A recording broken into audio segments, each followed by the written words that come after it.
I'm Debbie Godfrey. Welcome to the Positive Parenting Pep Talks podcast. The temperament trait I'm going to talk about today is regularity.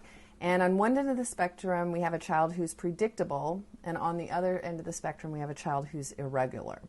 So the predictable child, this is an infant who has an internal alarm clock.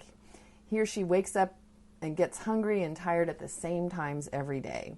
As a toddler, they're automatically on a schedule. You can predict when the active time of day is, when tomorrow's poop will come, and because he's sleepy at the same time every night, it's easy to establish a bedtime routine that works like a charm.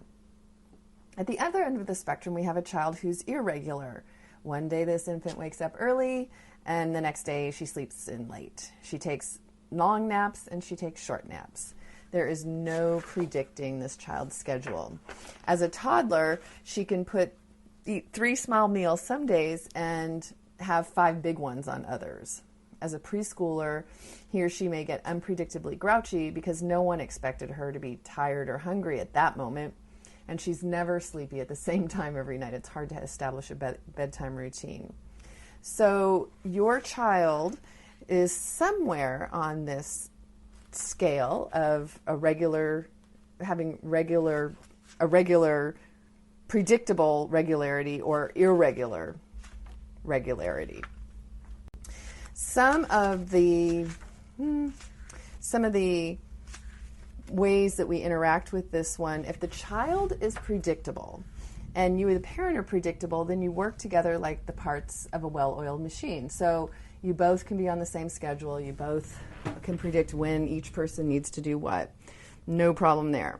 If the parent's irregular, then the child puts you on a schedule and his body works according to a natural clock if the child is predictable and you're irregular.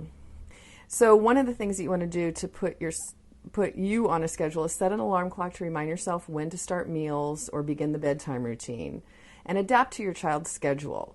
As he becomes more able to take care of himself, you'll be able to go back to less regular ways.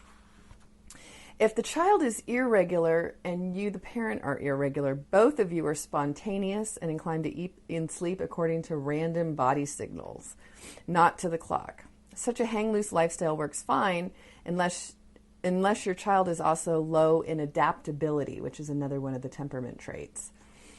Then he may be fussy because he never knows what's coming next. So those two kind of conflict.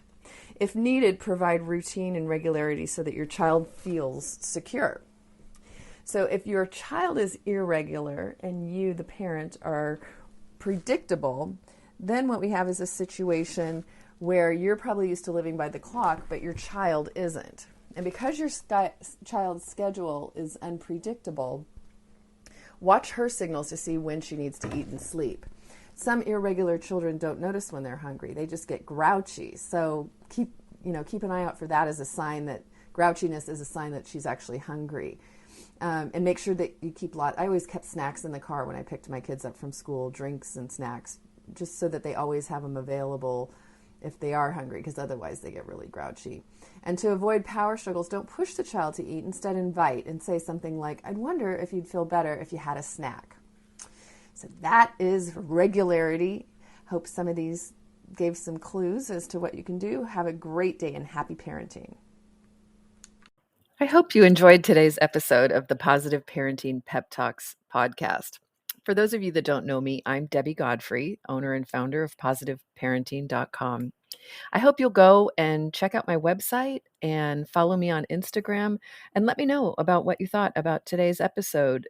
Did you learn something new? Were you able to do something different with your children? Did you have a success story? Those are my favorite to share. Let me know. Contact me. I'd love to hear from you. And also, what future topics would you be interested in hearing about on the Positive Parenting Pep Talks podcast? Thank you so much for being here and for all of your support. Take care and happy parenting.